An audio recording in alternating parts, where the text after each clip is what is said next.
네, 정치 속풀이 시작하겠습니다. 오늘도 세 분 모셨습니다. 제가 소개를 잘 해보겠습니다. 미소 뒤에 날카로운 논리로 치명타를 날리는 정치권 스텔스기 조기현 민주당 법률위 부위원장 오셨습니다. 네, 안녕하세요. 안녕하세요. 네, 팩트로 여론의 중심을 겨냥하고 분석하는 진실에 다가가는 이팩트 이동훈 개혁신당 수석대변인 오셨습니다. 안녕하세요.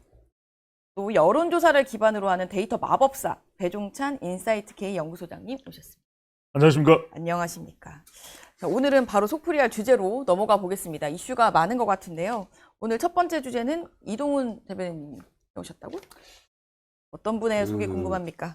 재작년 11월에 이제 시작된 국민의힘의 당원 게시판 사태가 결국은 이제 한동훈 전 대표의 제명 사태로 이제 결론이 났는데요. 그래서 사실 선거를 5개월 앞두고 이렇게 적전분열하는 모습은 참 지지자들 입장에서는 안타까울 텐데, 네.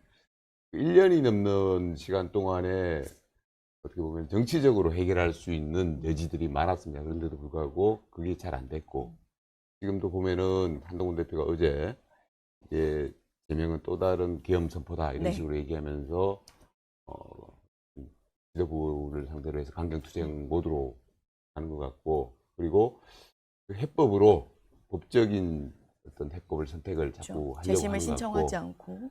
그래서 좀 정치적으로 해결할 수 있는 여지들이 사라지고 점점 서로 간에 양측이 지도부, 장동혁 지도부와 한동훈 전 대표 간의 정면 충돌로 가는 양상에서 한동훈 전 대표가 앞으로 어떻게 할지 그 속내가 정말 궁금합니다. 그 속내가 정말 궁금한 것 같습니다. 배종찬 소장님 어떻게 보셨습니까? 저는 이제 이 제명으로 인해서 단기전이 아니라 장기전이 돼버렸다. 이제 장기전이 됐다. 오히려 이제 이 제명을 통해서 일단락하려고 했는데 이제 끝이 아니라 시작이다.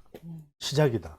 근데 이렇게 될 수밖에 없는 게 한동훈 전 대표에 대해서 뭐 사과, 유감을 표명했더라면 이것이 잘 또 무마가 됐을 수도 있었던 거 아니냐. 시간도 뭐 1년 가까이 너무 늦어졌다. 2024년 비상계엄 직전에 11월 달의 일인데, 근데 여기서 우리가 찾아볼 수 있는 키워드 분석은 한동훈 전 대표는 이른바 언더독 이펙트를 선택한 것 같아요. 언더독 이펙트. 그러니까 자기는 윤석열 전 대통령으로부터 이른바 친윤 세력으로부터 핍박, 압박을 당했다. 그리고 당원 게시판에 대해서는 분명하게 이야기하지 않았냐. 동명이인, 그 다음에 익명성. 이게 뭐 법으로 문제가 되냐, 본인은. 그것도 익명성인데 이걸 뒤져서 나를 어떻게 하겠다는 거냐. 저는 참 주목을 했던 건 뭐냐면, 지지자들의 연호를 받으면서 기자회견장에 나왔는데, 너무 짧았죠. 아주 짧았잖아요. 짧은 메시지를 아주 짧았어요. 그러니까 그래도 보통 이런 경우에는 한 10에서 15분 정도는 질문도 좀 받고 하거든요. 근데 본인 한 두 문장, 세 문장 정도 이야기하고 이것은 제2의 비상계엄 선포입니다. 이야기했잖아요. 이건 뭐냐면 연결하는 거죠. 언더독 이펙트. 봐라. 내가 대표일 때도 비대위원장일 때도 그때도 핍박을 당했고 압박을 당했고 지금도 결국 끝장판으로 왔다. 제명. 이걸 분명히 메시지를 던진 것으로 보입니다. 알겠습니다. 조기현 부위원장님은 이게 지금 법적 사태로까지 막 가려고 하는 상황인데 이게 한동훈 전 대표의 속도 궁금하고 앞으로 어떻게 흘러갈지도 매우 궁금한데 어떻게 보셨습니까? 그러니까 뭐 한동훈 대표는 다른 선택지가 없습니다. 법적으로 효력정지 가처분하고 인용이 된다는 전제를 하면 본안 소송은 또 꽤 길어집니다. 그때까지 당내 정치 투쟁을 할 수밖에 없는 처지로 내몰렸죠. 그게 아니면 다른 선택지가 없는 거죠. 만약 제명 그대로 받아들인다고 하면 삼지대에 나와서 창당을 하거나 아니면 무소속으로 무소속으로 뭐 출마를 준비해야 되는데 아마 그런 선택은 하지도 않을 거고 할 수 있는 지금 정치 상황도 아닙니다. 그러면 그건 선택지가 될 수 없고 대심은 뭐 해봐야 전혀 무용한 절차라고 판단하고 있고 지금 이번에 제명 결정 나오는 과정을 보더라도 해보나 마나한 거기 때문에 그건 안 할 거고요. 그러면 결국 법적 분쟁밖에 없다. 효력정지 가처분인데 인용될 수 있을지 모르겠습니다. 동일하게 비교할 수 있는 건 이준석 대표 징계 때 가처분 신청을 해서 1차 인용됐는데요. 그건 명백한 절차 위법이 있었습니다. 왜냐하면 비대위 구성 과정에서 당원 네. 당규 위반이 명백했기 때문에 인용이 됐고 그걸 보완해 가지고 다시 했을 때는 기각이 됐습니다. 그러니까 법원은 당내 갈등 상황에 웬만하면 관여를 안 합니다. 명백한 불법이나 하자가 있을 때 하기 때문에 이번 같은 경우에는 절차적인 하자가 크게 있어 보이지는 않고요. 그러면 이게 징계 중에 제명에 이를 정도의 이 당원 당규 위반이냐의 네. 문제인데 그거를 법원이 어떻게 판단할지 모르겠습니다.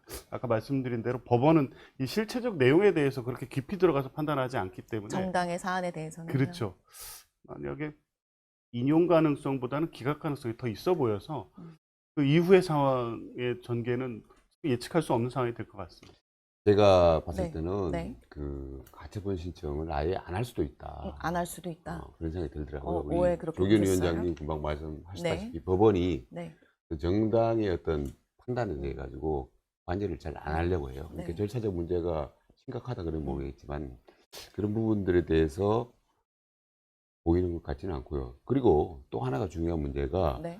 이걸 갖다가 법원에 갖고 갔을 경우에 실제로 그 내용을 뜯어볼 수밖에 없잖아요. 아, 그쵸. 그 당원 본질에 게시판 대해서. 문제가. 네. 그래서 이게 어떻게 해서 그러면 당신이 당원 게시판 글 올린 거 가지고 이렇게 징계하는 거 부당합니다라고 얘기를 했는데 그럼 당신이 어떻게 했는지를 보자라고 네. 했을 때 이 사태의 본질이라고 할 수 있는 명의 도용 문제가 부각될 수밖에 없습니다. 네. 그거는 뭐 한동훈 전 대표 측에서도 부인할 수 없는 사실이거든요. 그러니까 명의 도용이라는 것이 그 가족들 아이디를 가지고 한 명이 그 명의를 가지고 썼다는 얘기가 되는 거거든요. 그러니까 A라는 사람이 A라는 글을 올리고 네. B가 B라는 글을 올렸으면 문제가 없지만 A라는 사람이 B, C, D의 명의를 가지고 글을 올린 것은 분명히 이거는 문제가 되고 위법의 소지가 있는 것이고 처벌받을 수 있는 거잖아요. 이게 과거에 드루킹의 어떤 그 여론 조작이 이런 식으로 이루어졌거든요.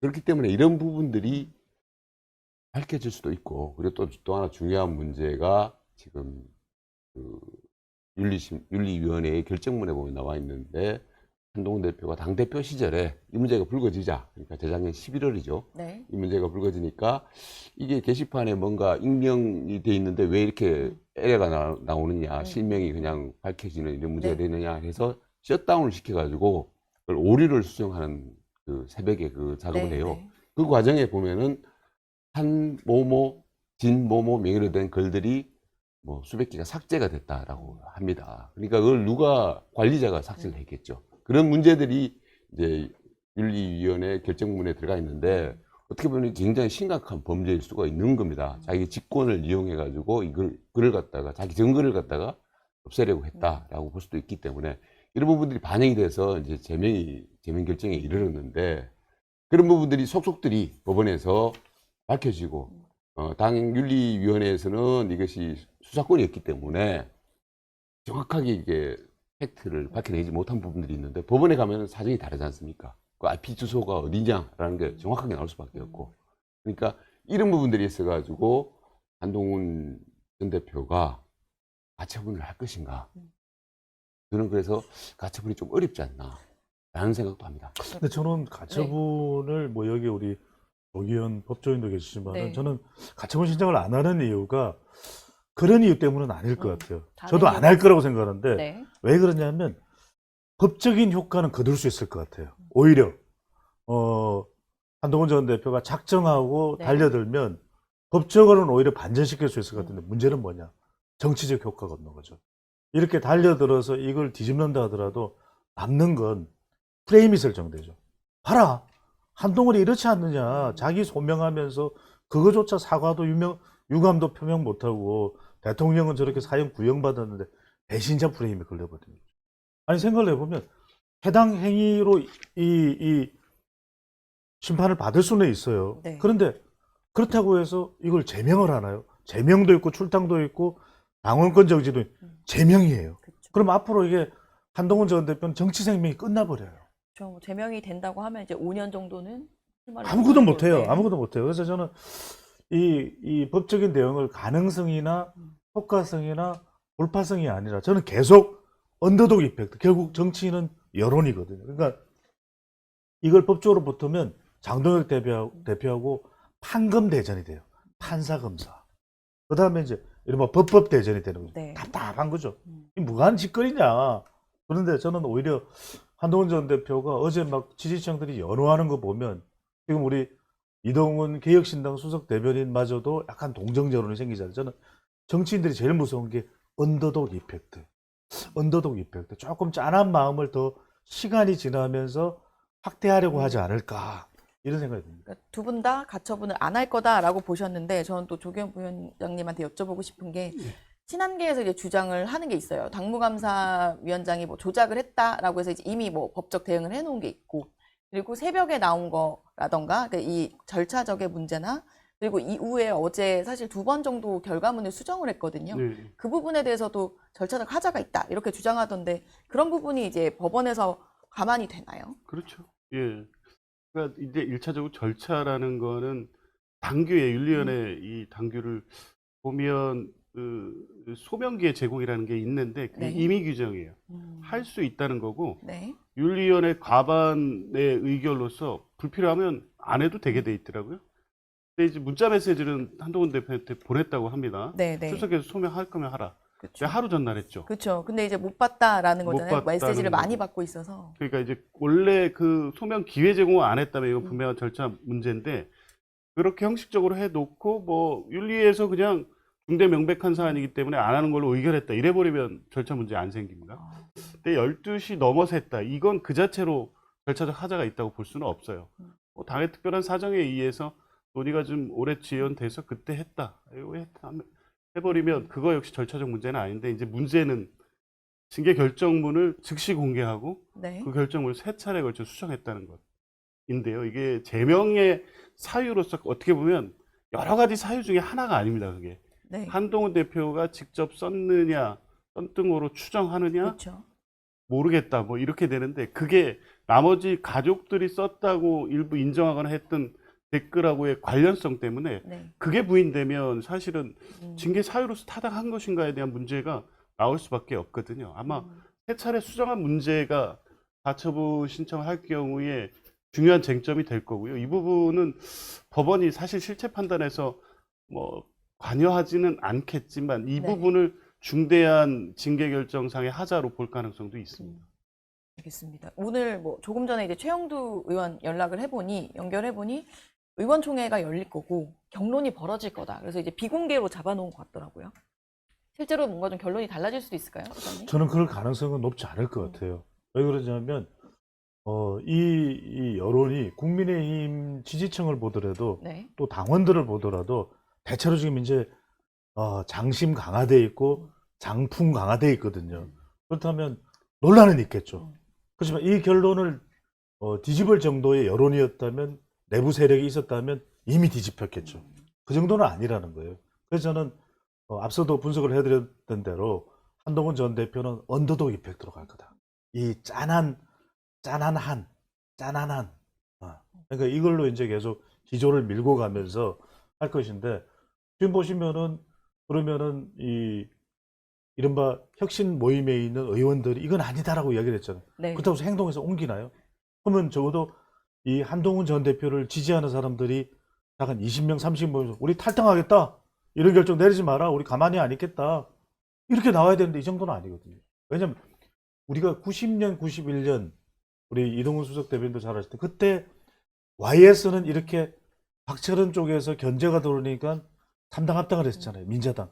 그때 하니까 확실히 마산으로 가버릴 겁니다. 이러면서 행동으로 옮겨버리거든요. 네. 근데 와르르 뭐 허주 김윤환 아시잖아요. 또 이렇게 막 쭉 따라가요. 네. 그러니까 이게 어쩔 수 없이 그렇죠. 노태우도 당대표는 김영삼입니다. 이랬단 말이거든요. 근데 네. 그런 상황이 되냐 이거예요. 그러기에는 지금 당을 그래도 핵심 강성 지지층들을 꽉 붙들고 있는 것은 여하튼 간에 장동혁 대표라는 거죠.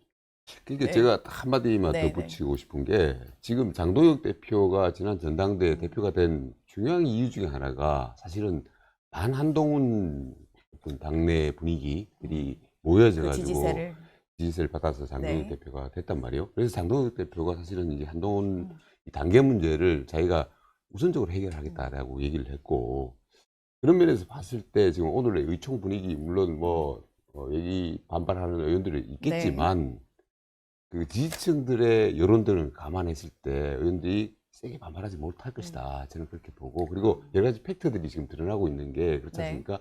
한동훈 대표가 이게 단순히 그냥 게시판에다가 익명 게시판에 글 올린 걸 가지고 이렇게 징계를 하느냐라고 하지만 내부를 뜯어보면은 명의 도용을 했고 여론 조작을 하려고 했다는 것들이 웬만한 국민의힘 당원들은 다 알고 있거든요. 그러다 보니까 이런 부분들이 자꾸 저런 식으로 회피하려고 하냐, 거짓말 하냐라는 여론이 오히려 형성이 될 수도 있고, 그리고 어제 한동훈 대표가 또 다른 계엄 이렇게 표현했잖아요. 네, 계엄이라고 표현했죠. 사실은 제가 봤을 때 좀 부적절한 비유 같아요. 왜냐하면 국민의힘 지지층들이 그런 부분에 대해서 가장 민감하게 반응하고 있는데 이걸 갖다가 계엄으로까지 얘기를 하면서 이제 윤석열 대통령하고 어떻게 보면 대책점으로 자기를 우리 배 소장님이 얘기하듯이 언더독으로 만들기 위해서 그렇게 생각을 했을지 모르겠지만은 또 지지층의 또한 심정을 또 끓는 그런 면이 있거든요. 그랬을 때 정치적으로 봤을 때 적절하지 못했다 이런 생각을 합니다.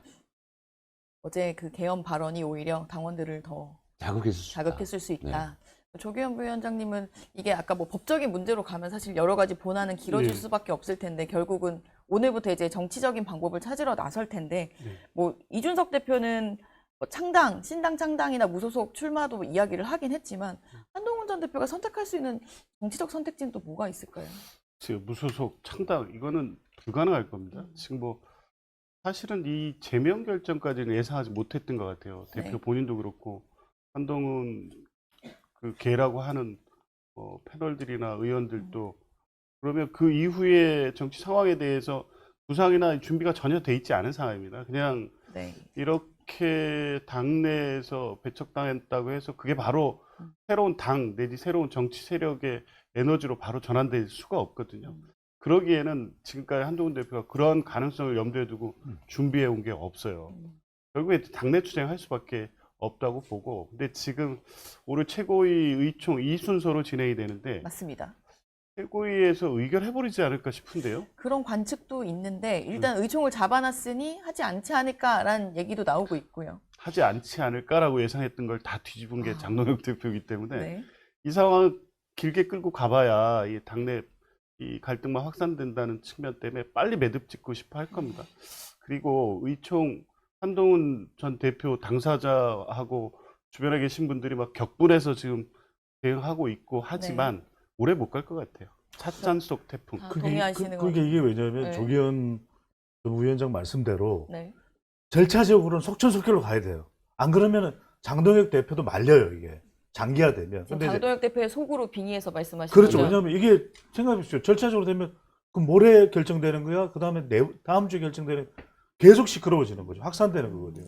그러니까 이제 정치적으로는 길어질 수밖에 없다. 절차적으로는 단기적으로 결정이 난다. 이미 한동훈 전 대표를 끊어내기로 다 결정이 난 거예요. 근데 이제 장기로 가는데 제가 말씀드리고 싶은 건 뭐냐면 그러면 탈당 가능하냐? No. 그 다음에 창당 가능하냐? No. 출마 가능하냐? No. 장기전이에요. 이게 6개월 안에 해결될 수 있는 것이 아니라 저는 3년, 5년 걸리는데 그래서 저는 항상 나는 우리 개혁신당 이준석 대표를 존중하거든요. 스마트하잖아요. 존스톤. 근데 왜 그 이야기를 했는지 모르겠어. 서울시장 후보로 무소속 출마하는 것이 신의 한 수다. 이건 아니거든. 그래서 저는 이게 이 AI가 좀 삐그덕했나 이런 생각이 드는데 그건 아닌 것 같은데 짧게 제가 짧게 이게 길지 않게 지금 한동훈 전 대표가 할 수 있는 그 선택지는 저는 TOP, 커피 아니고요. TOP 이 카드다. T는 뭐냐? 우리 이동훈 소장 웃으시는데 T는 타임, 시간을 보내야 돼요. 시간을 보내고 이거는 언제 이 시간을 언제까지 보내야 될지 모르는데 그 다음에 O는 opportunity, 기회가 옵니다. 그 다음에 P, 뭔지 아세요? P는 그때 P를 철철 올려야 돼요. 그때 희생을 해야 한다는 그때는 완전히 이제 반전해서 확 해서 이른바 이 몽골 기병처럼 반격을 가야 되는 거예요. 근데 그 때가 언제 올지는 누구도 모르는 거예요. 기다려야 돼. 웨이트.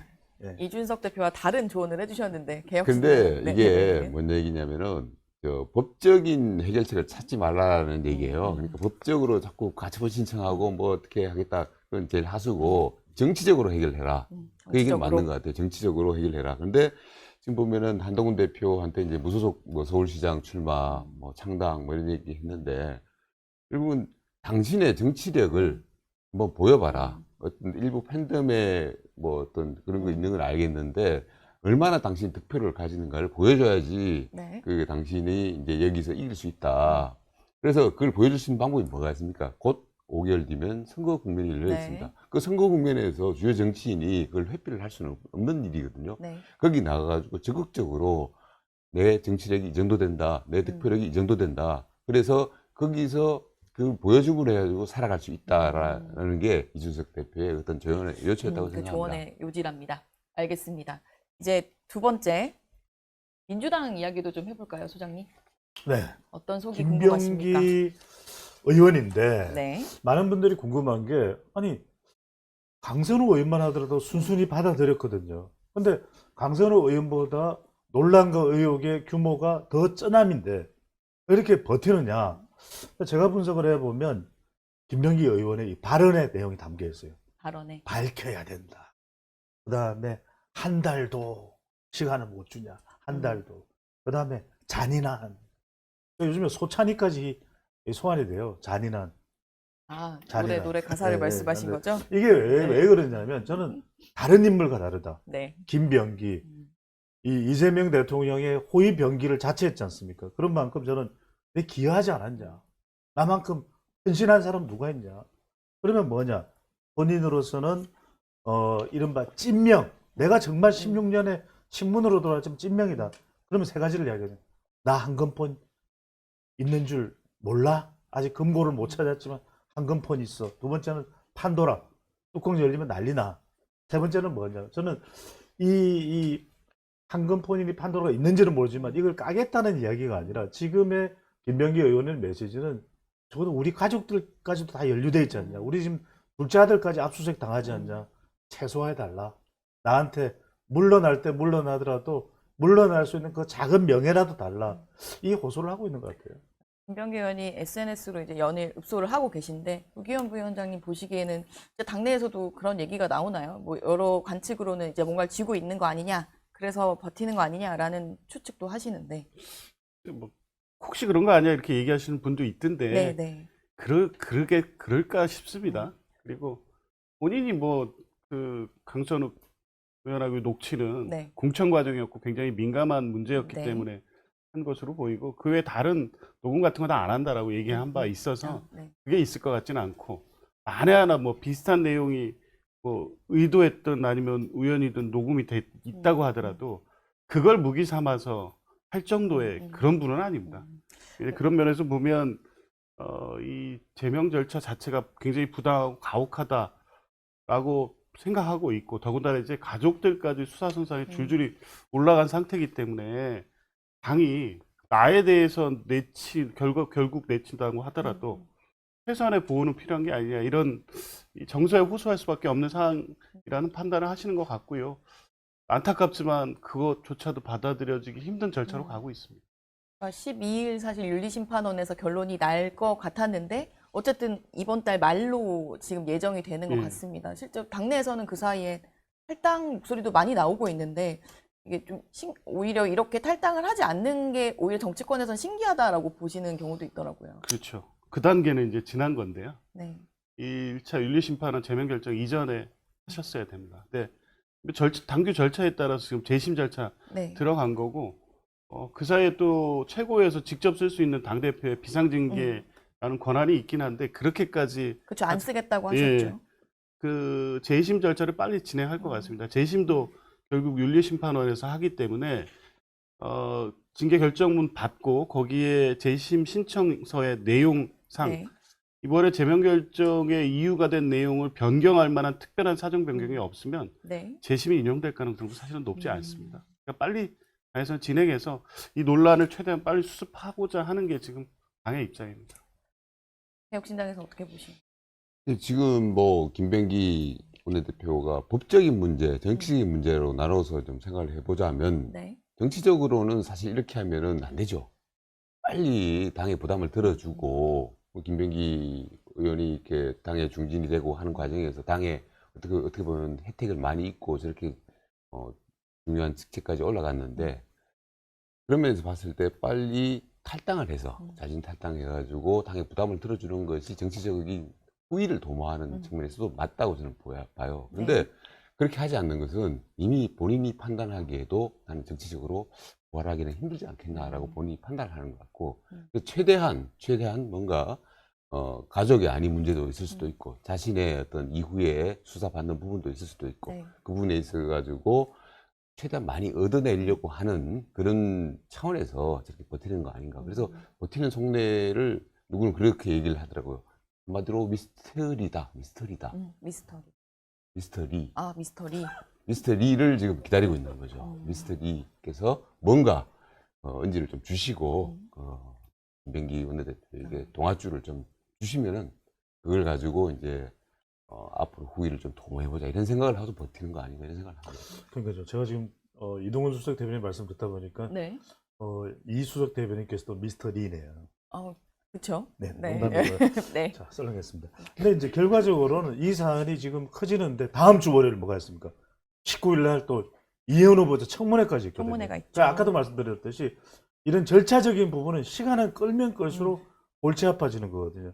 빨리 하고 싶은데 빨리 못하는 이유가 워낙 이제 이 김병기 의원이 워낙 이게 당에 깊숙이 개입돼 있는데 그래서 나오는 이야기가 저는 이렇게 좀 전개될 수 있을 것 같아요. 수사로 안 된다. 특검으로 가자. 왜냐하면 경찰 수사가 너무 넉장 수사 뭐 김경 시의원도 그렇고 체포도 안 하고 출국 금지도 안 하고 그다음에 이제 개별이 아니라 전수로 가야 된다. 그건 선을 긋기는 했지만 여론은 그렇다는 거죠. 마지막으로는 이게 지금 저는 깜짝 놀란 게 공천헌금 이슈가 여하튼 뭐 이걸 꼭 민주당에만 있다고는 할 수 없겠지만 지금 통일교보다도 더 이슈가 커졌어요. 공천헌금이 공이 통보다 더 커지는 이런 상황이 또 벌어지고 있습니다. 실제로 특검 진행 상황은 어떻게 공조를 하시고 계시나요? 국민의힘과? 국민의힘하고 오늘 여기 민주당에서 2차 종합 특검을 발의를 해가지고 오늘 통과를 시키겠다고 얘기를 하지 않았습니까? 네. 그래서 그게 이제 올라오면은 천하람 원내대표가 오늘 필리버스트 주자로 나서가지고 필리버스트를 진행을 할 겁니다. 네. 뭐 24시간 할 수도 있고 그때 상황을 봐가지고 네. 그걸 결정을 할 텐데 아마 내일 청와대 오찬이 있죠. 그런데 그 네, 문제도 있고 맞습니다. 해가지고 그래서 그런 식으로 국민의힘하고 개혁신당은 연대를 해가지고 이번에 어떻게든 이번 강선우 김병기 강선우 사태에서 불거진 공천 헌금, 공천 뇌물 문제를 갖다가 정확하게 그리고 진상을 파악을 해야 된다라고 생각을 하고 있습니다. 이 구조적으로 지금 보면은 공천 헌금이 국민들이 깜짝 놀랐을 겁니다. 이게 정치 개혁됐다, 뭐 정치가 맑아졌다라고 생각을 했는데 이렇게 공천 헌금이라는 1억이라는 그 서울시의원 같은 경우에 1억이구나. 그리고 구의원 같은 경우에 한 3천만 원 되는구나. 이런 헌금이 그대로 존재를 하고 있다라는 사실에 뭐 저도 뭐 기자를 오래 했지만은 그런 얘기들은 있었는데 실체가 확인이 됐지 않습니까? 그리고 5개월 뒤에 이제 지방선거 때 앞두고 지금 보면은 공천헌금이 오가고 있을 가능성이 많습니다. 그렇기 때문에 이번에 제대로 수사를 해가지고 일벌백계를 해야지. 그렇지 않으면은 또 5개월 뒤에 이제 선거를 앞두고 국회의원과 지방의회 출마하려고 하시는 분들 간에 동거래가 없다고 지금 할 수 없거든요. 지금 그 문제를 밝히기가 사실 쉽지가 않습니다. 두 사람 사이에 은밀하게 거래가 이루어지기 때문에 그걸 밝히기가 쉽지 않은데 어쨌든 이번에 특검을 통과시켜가지고 명명백백하게 진실을 규명을 하고 그래서 일벌백계하는 방향으로 나가야 된다고 생각을 합니다. 공천헌금 네. 특검 저는 변죽만 올리고 못할 거라고 봅니다. 제대로 할 수가 없을 거다라고 네, 보시는 왜냐하면 이거 특검으로 가려고 하면요. 국민의힘 이철규, 김정재 의원 녹취록 어떻게 할 겁니까? 그거 다 포함시켜야 됩니다. 단위가 달라요. 거기는 3억, 5억 뭐 이렇게 나오고 있고 뭐 사실 구체적 사건으로 드러나지 않아서 그렇지만 공천과 관련된 돈 거래가 광리에 이루어진다는 건 국민의힘 쪽에서 얘기가 훨씬 많이 나오고 있어요. 그런 측면 고려하면 지금 이거 뭔가 무슨 의혹이 큰 것처럼 계속 특검을 통해서 그 주장을 하는 것 뿐이지 실제 특검을 계속 추진하지 못할 거고 경찰 수사 좀 지켜보면 됩니다. 지금 경찰은 이 검찰청 폐지 이후 지금 이제 논쟁이 시작되지 않았습니까? 그 가장 근본에 뭐가 잡혀 있냐면 경찰에 대한 어떤 수사 능력과 사건을 봐주게 하거나 덮는 이런 부분 때문에 경찰에 그렇게 신뢰하고 수사권을 완전히 넘길 수 있느냐, 이 불신이 깔려 있단 말이에요. 그러면 네. 이런 사건에서 대충 수사했을 경우엔 향후 이 논의가 다른 쪽으로 갈 수밖에 없다는 걸 경찰이 가장 잘 알고 있습니다. 이 사건에서 결과를 반드시 내야 된다고 본인들도 압박을 받고 있기 때문에 여권 관련자라고 적당히 수사할 수는 없는 사건입니다. 짧게 네. 한마디로 네, 네. 보시면요. 우리 조 위원장님도 말씀하셨다시피 네. 공천 헌금 문제는 민주당만의 문제가 아니고 국민의힘과 민주당 거대 양당의 문제예요. 이게 왜 그러냐면은요. 그러니까 공천을 주면 바로 당선이 되는 지역이 있기 때문에 헌금이 오가는 겁니다. 당선이 보장이 안 되면 어떻게 돈을 주겠습니까? 그러니까 이거는 양당이 그야말로 독식하는 구조. 국민의힘은 영남에서 그리고 민주당 같은 경우는 호남과 수도권에서 독식 구조가 갖춰져 있기 때문에 네. 헌금을 주는 거거든요. 그래서 이게 특검 수사를 통해서 진실을 규명하는 것도 있고 그리고 제도적으로 이 양당 독식 구조를 깨야 됩니다. 그래서 중대선거구제를 확대한다든가 결선 투표제를 도입한다든가 해가지고 네. 국민들이 그야말로 줄줄이 투표하지 말고 능력 있는 사람을 선택할 수 있는 그런 선거제도를 갖추는 것이 또 필요하다라고 말씀을 좀 드리겠습니다. 형님, 이거 관련해서 마무리 발언. 저는 시간이 없으니까 아무 말도 안 하겠습니다. 네, 아니, 잘하자. 한마디만 잘하자. 하셔야 되는데. 잘하자. 네. 알겠습니다. 특검에 대해서는 여러 가지 논란이 있는데 오늘 그 필리버스터도 한번 지켜보도록 하고요. 네, 오늘 정치 속풀이 여기까지 하겠습니다. 세 분 감사합니다. 고맙습니다. 고맙습니다. 네.